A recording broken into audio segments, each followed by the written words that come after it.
It is my honor to present Elizabeth Guyman, Team Partner Lead at XPRIZE Water Scarcity. Thank you so much, Elizabeth, for joining us today. Great. Thank you so much to the Planetech team and specifically Rotem for having me today. I'm so excited to be speaking with you all today about this historic competition to address water scarcity. So some of you may be familiar with XPRIZE already. We often get asked, what is XPRIZE? What do they do? So we are a global not-for-profit. We're based in Los Angeles in the US, but we work remotely and with organizations worldwide. We run public incentivized competitions, which I'll talk a little bit more about in just a minute. Our competitions are open to anyone worldwide. It could be an individual registering as a team. It could be a team consortium. It could be a startup, a university, a private sector. Really, it's open to anyone. So all of our competitions follow the same model. The idea is that we set very audacious and intentionally difficult technical goals for each topic, typically around climate change, and teams must achieve those technical milestones within the multi-year competition in order to unlock cash funding at the prize milestones as they move through the competition. So it's similar to a technology incubator, but it's structured in the prize format. So everyone looking at it can understand exactly how they're being judged. And we do this to ensure equal treatment for everyone participating. And also so participants can say, hey, I was able to achieve this technical milestone and use that to raise, venture capital funding, government funding, whatever they may want to do after the competition. So the way that we do this is we crowdsource viable and scalable solutions. So the idea is teams are leveling up technology within this kind of accelerated sprint timeline through the 5-year prize. But then after the competition, the technology development doesn't stop there, and they kind of continue to work and scale their solutions to achieve that lasting impact. And then we also try and build prize communities around each of our prizes. And we have a whole XPRIZE alumni community that many people have used to kind of continue to make those connections, both in industry and with other previously competing teams. So XPRIZE just celebrated its 30th year anniversary. In that time, we've launched 30 prizes, and we've launched almost $500 million of prize purse. 1/5 of this is the XPRIZE Water Scarcity. So it's a $119 million prize. It's the largest one that we've ever done. And you can just see kind of that leveling up of the prize purse. We're also very proud of the number of prize patents that XPRIZE teams have filed, the number of official prize partners, and then obviously, kind of achieving impact in industry through things like research publications, et cetera.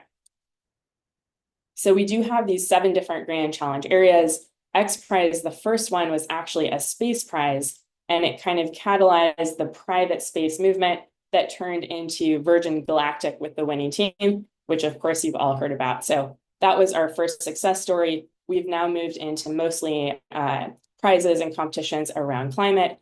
Our team is in the food, water, waste, but I do encourage you to check out the website to kind of learn because we're always launching new prizes in different areas. So our sponsors are always different for the different prizes. For this particular water scarcity prize, the sponsor is the Mohammed bin Zayed Water Initiative. So it's a not-for-profit out of the UAE.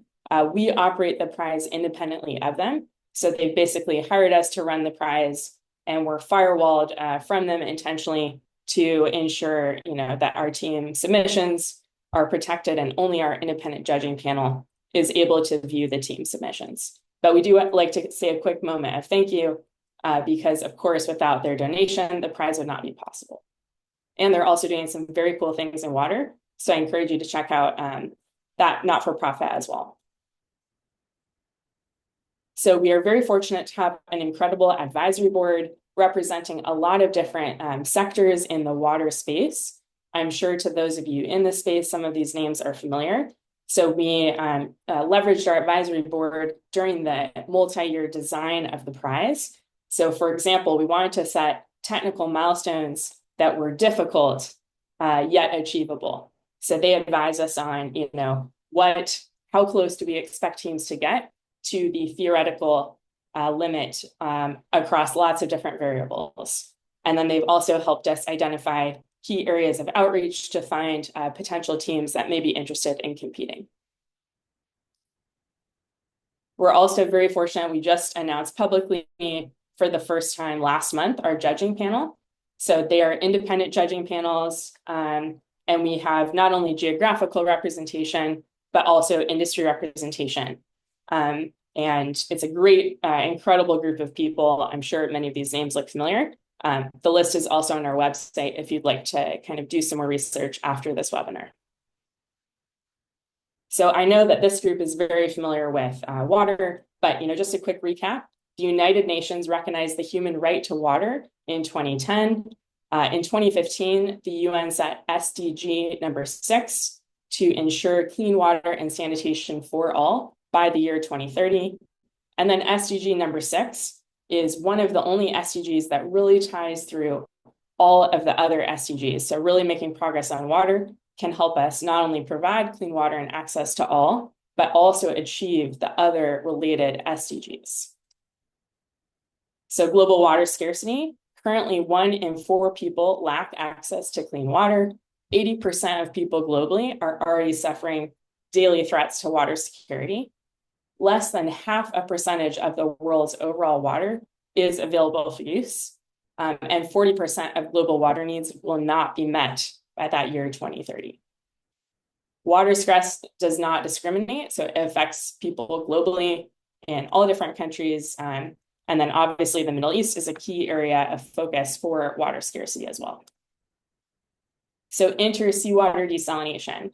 The opportunity here is huge. I know many of you already know a little bit about this, so I'll be quick.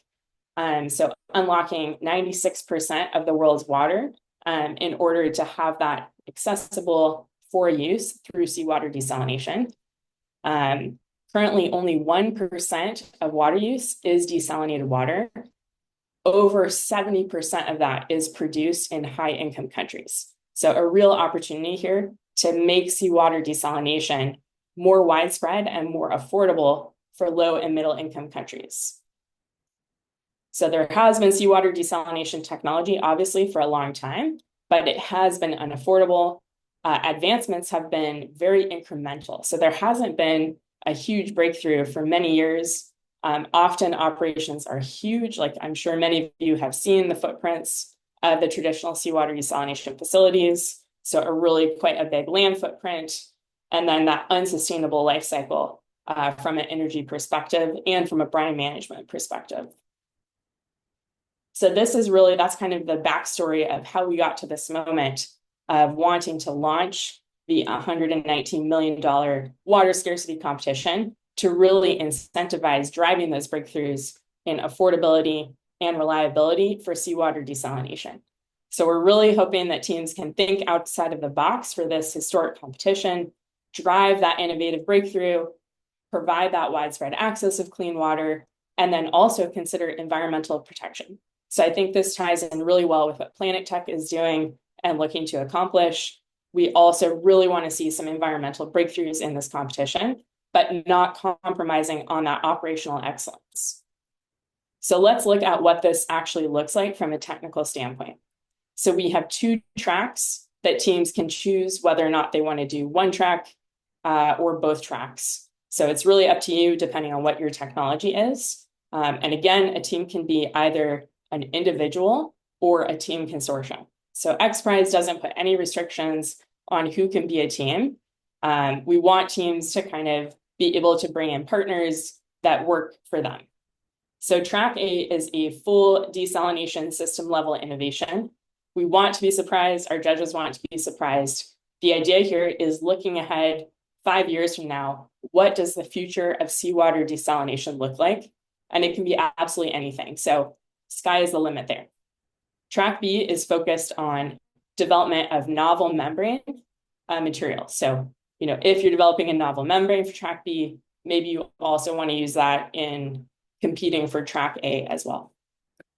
So for track A, looking ahead 5 years from now, the winning team by the end of that competition will be the team that most reliably and sustainably produces 1,000 cubic meters a day of potable water from seawater at the lowest cost over the course of a full year. So the required goals of the competition are on the left-hand side of the screen. So by the end of the competition, teams will produce that 1,000 cubic meter a day amount. And then they'll also produce the must-have World Health Organization quality standard drinking water at the lowest cost. And if you want to read more about how we calculate that lowest cost model, you can look on our website. We have ample guidance, and we'll be releasing additional information in the rules and regulations to teams that are moving forward. And then the sustainable and reliable operation.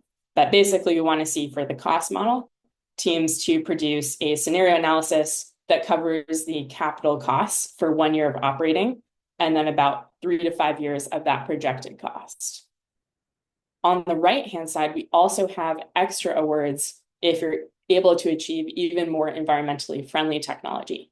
So if you have, let's say, a deep sea intake, that would qualify for the Moonshot Awards, and you can write that in your application. And then we also have extra cash awards for brine circularity, energy efficiency, and then minimal system footprint, either land or sea, whatever your system looks like. And then for energy efficiency, we're not actually expecting anyone to hit that theoretical limit. We just want to see incremental progress towards that. So that is those are the extra awards, and there's extra cash associated with the Moonshot Awards. So what this looks like is as teams move through the competition, we don't just ask teams, do you think you can do this? We actually require that they show us that they can. So the first stage, which is open right now, is teams will write a simple technical proposal outlining what is their system, what's the innovation, what is the technical approach, and what are some different strategies that they plan to tackle as they enter the competition. So this is the first judged round of the competition. Teams will be notified privately within 45 days of submitting that, whether or not they're moving forward. And then we'll announce all teams that are moving forward this June. But the deadline for this to get this in is the end of April. And I'll show the full timeline in just a moment. All teams that are moving forward to qualify team testing will then show a demonstration of a system producing 1 cubic meter a day over 2 weeks at 30% uptime. So this is intentionally very low in case you're completely starting with a new prototype. If you want to produce more than this, that's no problem. This is intentionally low, and then you can see teams will level up. So by semifinals, they need to produce 100 cubic meters a day over a month at 50% uptime. And then by finals, they will produce that full 1,000 cubic meters a day over a year at 70% uptime. For the first 2 rounds, teams can test at their chosen location. So maybe you would want to test at your own site, or you have a partner in mind, or you want to reach out to us and ask us if we know of anyone where you can test. Those are all options. As teams move through these different stages, there will be what we call down selects. So there's no limit on the number of teams that will move forward to qualify team testing, but only 20 teams will move forward to semifinals. And then by that final round, 5 years from now, there will only be 5 teams. But at each stage, you'll actually win funding. So that's the way to kind of get teams to be earning funding as they move through the competition. So here's what that looks like. We are open to receive those qualifying submissions. The deadline to actually register for the prize, which is a pretty simple process, is just signing the competitor agreement and paying a small registration fee. That is the end of March. And then you have 1 more month to actually get that proposal in that will be evaluated by the judges. And as I mentioned, we will notify teams privately within 45 days, but we won't make that full announcement publicly until June. And then it's a 5-year prize. So winners will be announced in just about 4+ years from now, because we calculate it from 2024. So this is an important slide because it shows the breakdown of the actual prize purse.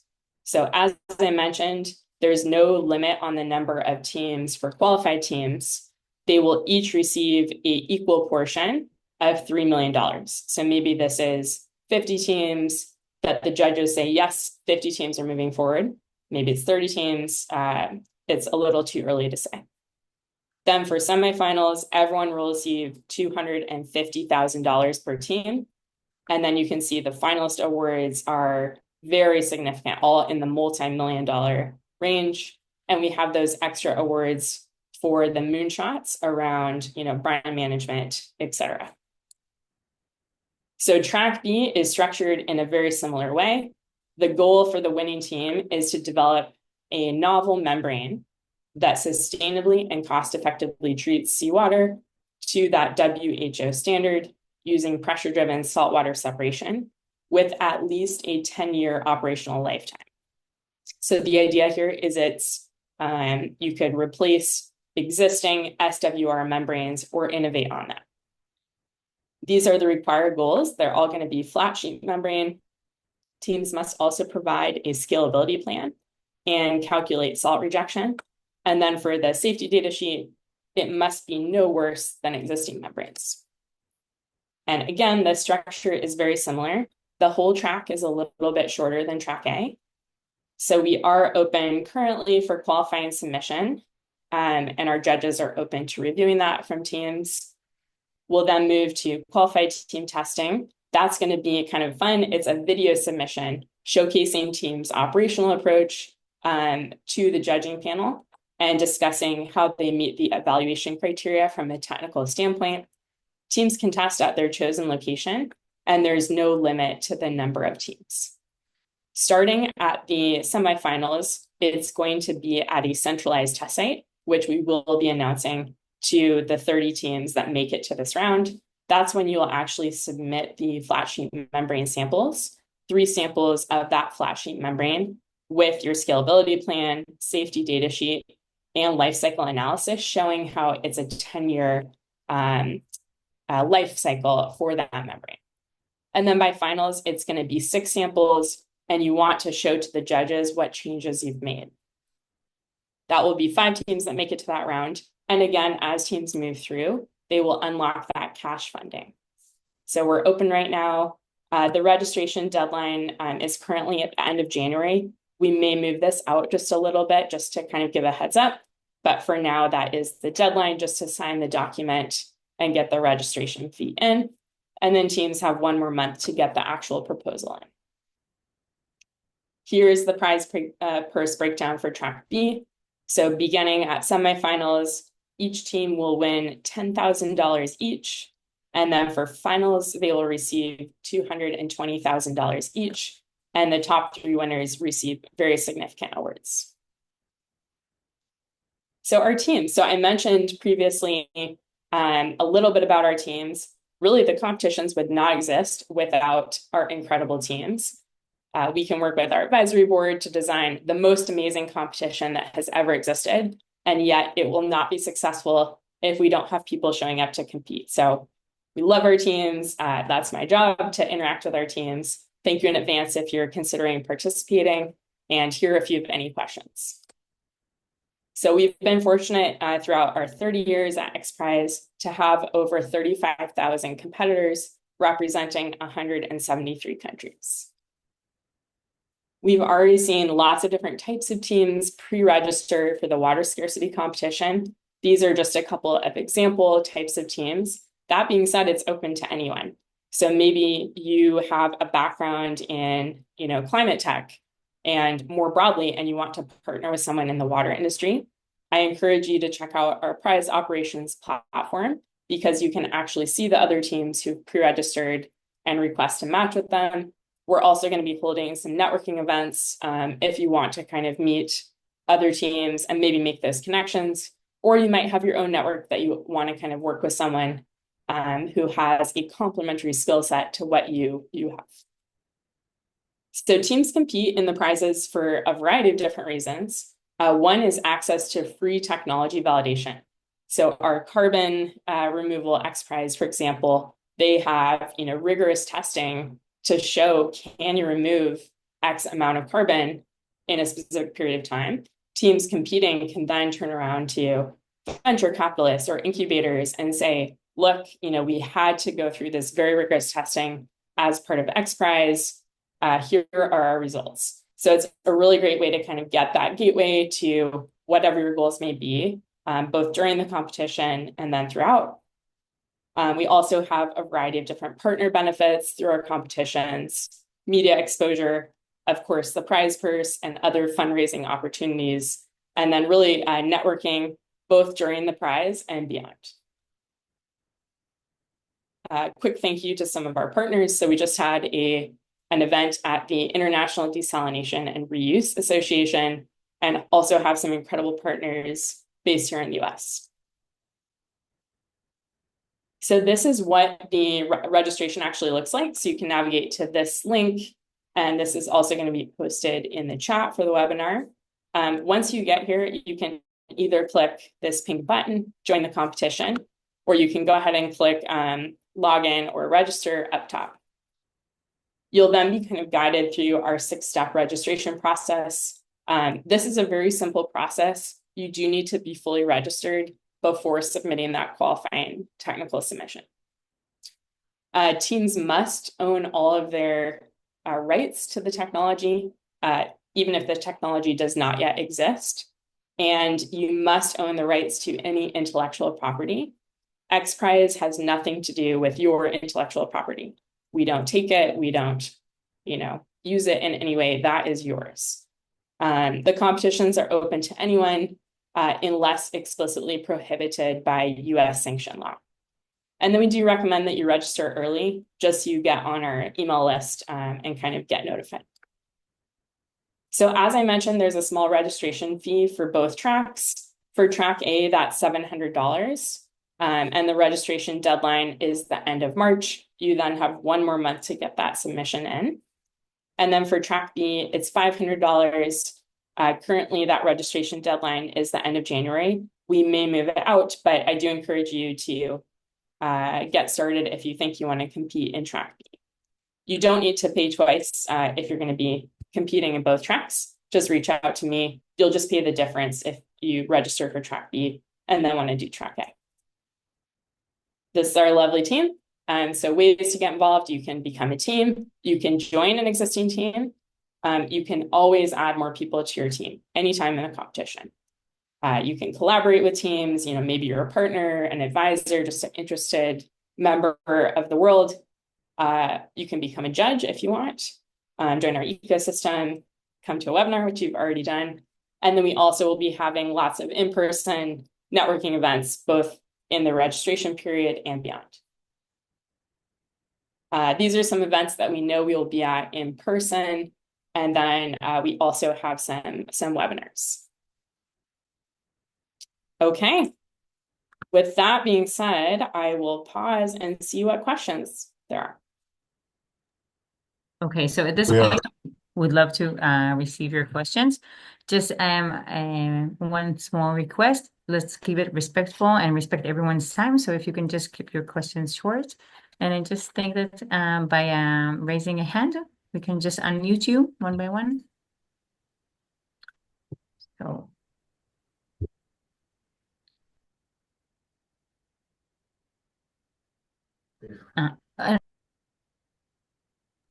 Elizabeth, can you please stop sharing your presentation? Oh, yes, so sorry.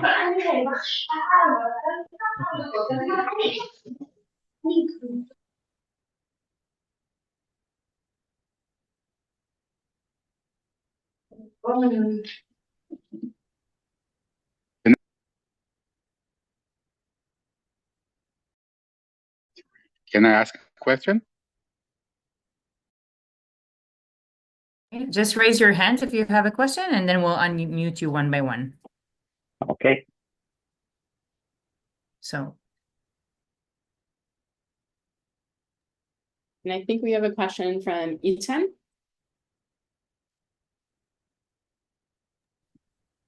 Hello, can you hear me? Yes. Which Ethan? Sorry, Ratem, I'll let you call on folks.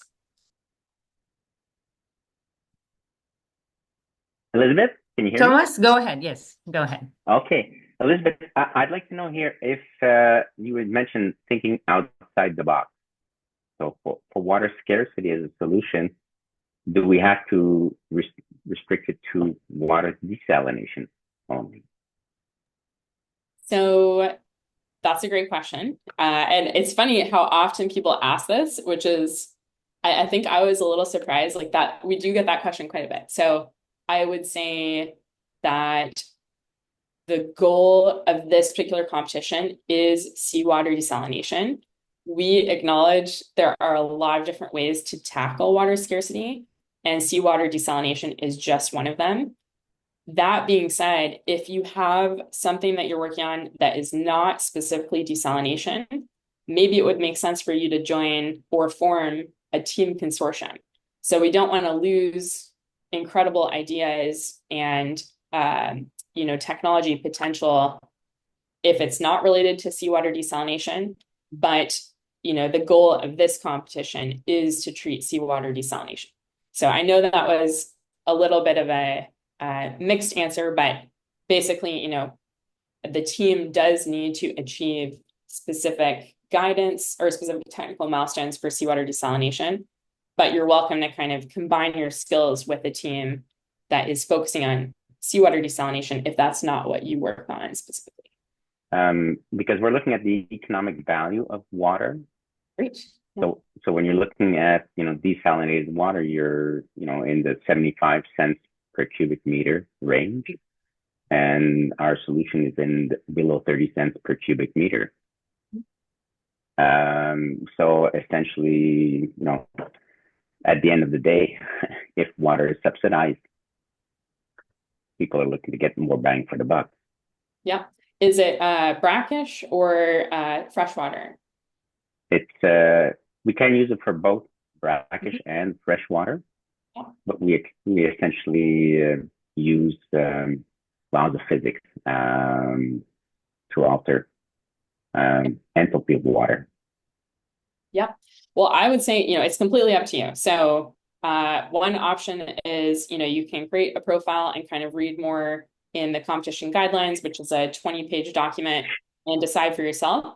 I can't really tell you what to do. Like, that's your decision. I will say this, the judges will be looking for seawater desalination specifically, but a great option could be joining a team or kind of forming that team consortium. And, who knows, maybe we're going to launch future XPRIZEs in water. So I hope that answered your question. It does. Thank you very much. Thank you. Eitan, do you want to go next?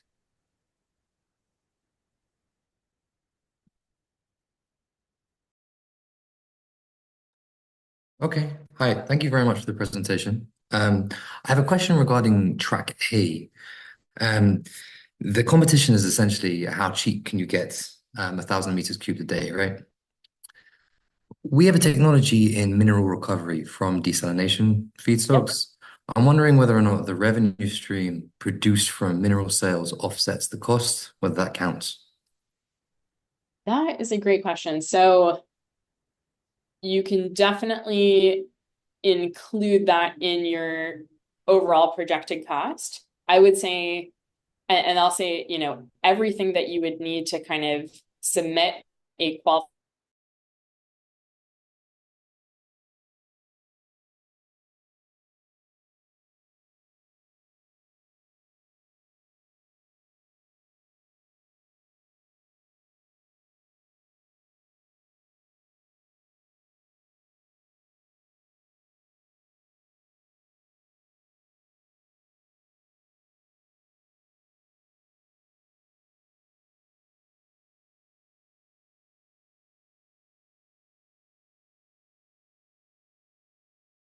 There's a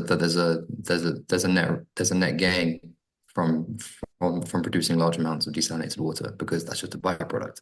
Mm-hmm. But I'm just not sure whether or not we should be applying to track A specifically to aim.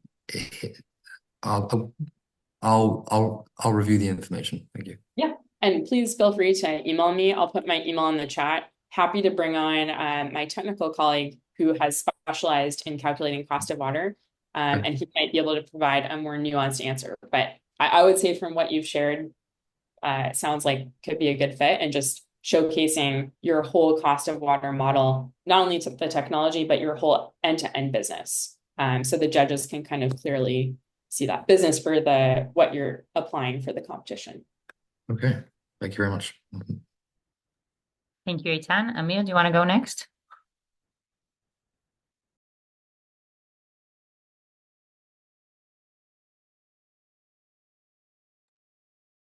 Hi, I got two questions. One is really technical about IP. You say that you don't have any relation to the IP, but do you keep at the beginning all the information you get from the company is confidential?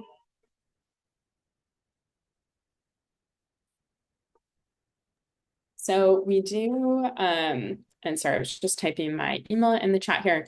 So all of the information is confidential in the sense that only 2 judges will see it.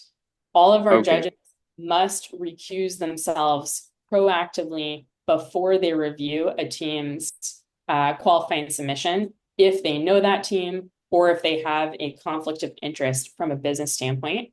So that's our ethical firewall.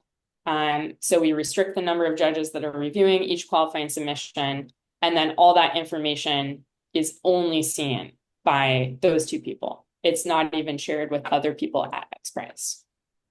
Okay, now my second question is a concept. Disperse Bio, my company, we are bringing to the seawater desalination a new washing material, natural one, non-killing, even not the bacteria, just bring them back to the sea. Where will you put it there? I will need to go to track A and cooperate with someone to show the results following using our material, or should I go to the material ones? Because I'm not going to produce a new membrane. I'm just going to wash very well membrane. That's great. I would say that I think either could be a good fit. Right now, the track B is called, novel membranes. I think that, we're going to be releasing a little bit more information about that track this month. And I encourage you to kind of check it out. It's really your decision. I think definitely joining with a team from track A could be a natural thing to do. But you can also apply for track B and see what happens. So it would be the same cost to kind of go for track A or both. There's no downside to applying for both. Okay, and I'm starting now 2 projects, one in India, one in Israel. In India, it's a very problematic seawater desalination project. I'll probably have before submission lots of results of increasing activity, decreasing energy. What might be, I don't know if it might be based on this calculation, bring you the results in a way, okay? So I submit it as maybe with no more development. I just submit it. Okay. And the reason I say that, so the qualifying submission, it's really just the first step. So it's binary. You won't even get any feedback from judges. It's just, does this team the judges are looking for growth potential of that technology over 5 years. They understand some teams might be starting from complete prototype stage, and that's what we want, right? We want the completely innovative thing. And so the judges are instructed to look for that growth potential, and it's really just either yes, move forward, or sorry. And then once you hit the technical milestone, that's when you will start to show the actual production of seawater desalination. Okay, great. Thank you. Yes, Joab, I'm gonna go ahead. Thank you. Although I think you answered it, I just want to make sure we are producing water out of air, and we do have a roadmap for 1,000 cubic meters per day. So just to make sure, is there any way we can participate? And the second question is related to IP because our technology was developed at the Technion, and according to the Israeli law, we cannot own it, we can just use it. Of course, we are using it under a license for unlimited time, unlimited geographies, and of course, we're the only ones who are allowed to use it. So you said that we need to own the IP. Is this a restriction that we can overcome somehow? Okay, great question. So to answer your first question, I will give what's probably a frustrating answer, which is this competition is focused on seawater desalination. That being said, we don't want to lose, incredible ideas that are adjacent to seawater desalination. So it sounds like maybe joining with a team that is competing for track A or forming your own team consortium might be a good path forward. That decision is completely up to you. We're not putting any restrictions on that. I'm just letting you know that, if you apply with air and wind, that's not exactly what the judges are looking for this competition. That decision is completely up to you, though. And then to answer your second question, without kind of having an attorney review that case, it's a little hard to say. It sounds like one option for you to consider would be inviting that university to actually partner officially with your team. Then the intellectual property, as I understand it in that situation, would be owned by your team consortium. And of course, I just have to say this, we're not putting any restrictions on that. And we do encourage anyone thinking about a team consortium to consult their own attorney and make sure all of the documents are in place. That way, if you become eligible for a prize purse award, you know exactly who is getting what portion of that, and it's completely up to you. So did that answer your question?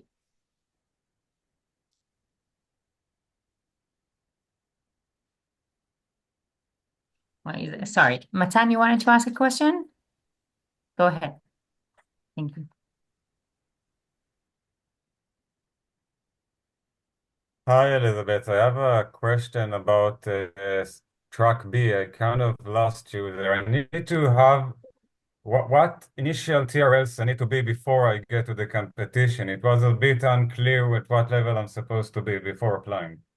Yep, great question. So we don't put any restrictions or specific TRL that you must have. The idea for the qualifying submission is to show